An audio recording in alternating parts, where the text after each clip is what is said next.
that we look at these things. So what I'll take you through is what were the proposals given by the United States, the 15-point proposals, what were the counter proposals given by Iran, the 10 points, and what was the issue over there. Then I'll walk you through the JCP, or the Joint Comprehensive Plan of Action, which was an agreement between P5+1 states and Iran, which concluded in 2000.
The first demand was immediate end to US-Israel attacks.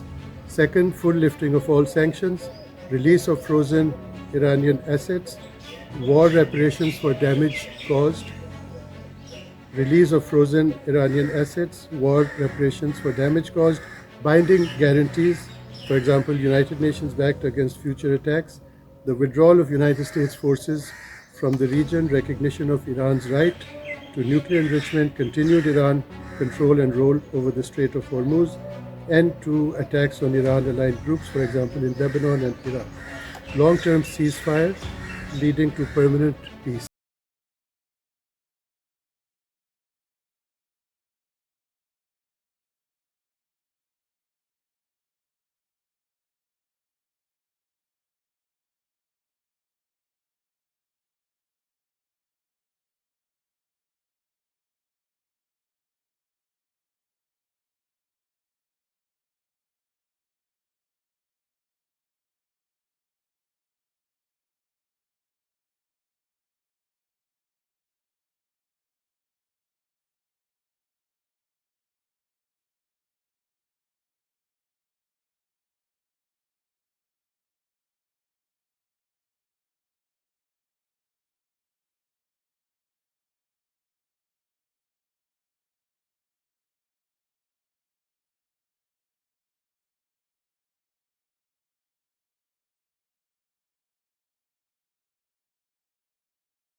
Was agreed upon in 2015, why are we seeing problems still lingering on?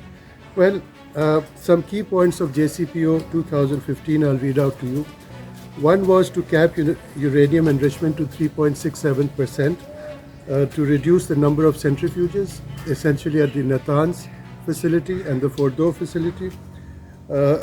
By that, many centrifuges were dismantled, to limit the stockpile to less than 300 kilograms of 3.65% enriched uranium.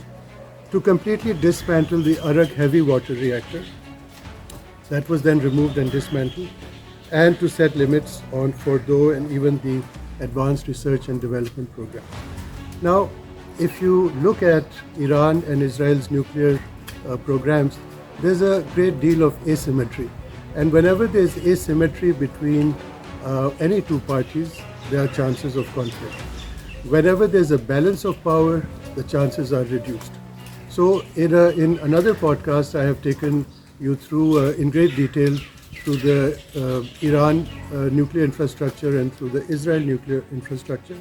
But today's talk is essentially on the management of 12,000 nuclear weapons. So now, if the JCPO took place, then what's the issue? Why did the United States and Israel continue to attack Iran on Natanz, Fordo? Why did they close the Arak heavy water reactor? Why is Israel's Dimona heavy water reactor still in operation? Why does Israel not sign the non-proliferation treaty? Why is Israel not under the IAEA safeguards, while Iran is a signatory of the NPT and all sorts of IAEA safeguards have always been in place for Iran? So what's the issue now? Why did the United States and Israel continue to attack? So now I'll read out to you Iran's stockpile. 547, this is according to the IAEA 2023 estimate. 567 kg of enriched to 20%, 128 kg enriched to 60%, 1217 kg enriched to 2%, and 2218 kg enriched from 2 to 5%. So that comes to quite a bit. And there are some other estimates which put this number as 9,000 kg of enriched uranium and 446 kg of enriched uranium above 60 above 60% enriched. Now, I recently read an article from the Bulletin of Atomic Scientists published on 23rd of April 2026, in which they say that there are estimates that at Bushehr there is enough spent fuel at the Arak reactor for 200 nuclear weapons. Now imagine that kind of analysis carried out by very respectable journals. So if you look at estimates by SIPRI, the Stockholm Institute of International Peace Research Institute, look at the Federation of American Scientists, look at all these estimates. So I mean, we take them, but just take them and maybe the numbers are here and there. Okay, so now here are my proposals for specific to United States and Israel and Iran. The first thing that I propose is that asymmetry between Israel and Iran nuclear programs should end. The second thing I propose is that Israel should be fully under NPT and IAEA, and this should be taken up by the United Nations in tomorrow's meetings, which are going to begin for about 3 weeks. The third is that Iran should be allowed to enrich up to 5% for Bushehr additions even. Then the fourth, Iran's R&D should continue to explore advanced reactors up to 20% enrichment, because Iran probably has second and third generation nuclear reactors, and now we're moving to fourth generation, which are advanced small modular reactors. Next point I have is that Iran should be able to carry out experimental research for naval propulsion, because nuclear navy is essential these days also. And as you know, there are over 120 nuclear submarines, and many of them have above 90% highly enriched uranium because the cores are small.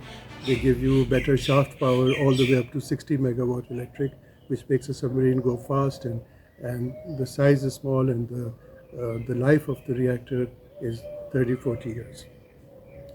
My next two suggestions are that during the asymmetry period, the United States, China, and Russia should guarantee that Israel will never use nuclear weapons in the region. And my last point is that after guarantees of Israel's no use of nuclear weapons, China and Russia should give guarantees that Iran will not use nuclear weapons in the region.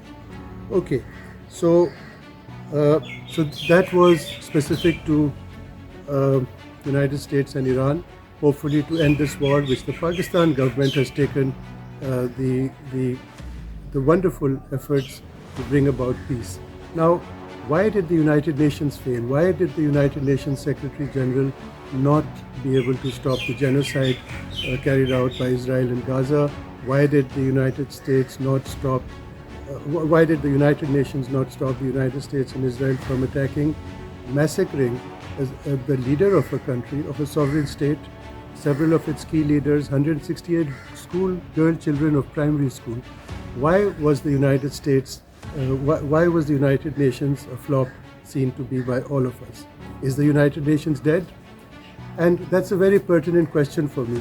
So So what I want to end this commentary by is that the United Nations, under the Secretary General, will begin its conference from tomorrow, 27th of April, to going all the way up to 22nd of May by the NPT signatories, and it will look at three areas: the non-proliferation of nuclear weapons, disarmament, and the peaceful uses of nuclear energy. Now let's hope that the United Nations and the Secretary General is successful in these efforts. So far, the United Nations has not been successful, and it's very important, it's imperative for all of us that this issue is handled with maturity. Now I come to what was the main thing: AI, artificial intelligence. Now in our world, people say there's artificial intelligence and natural unintelligence. Well, artificial intelligence is very good. We get lots of information from there.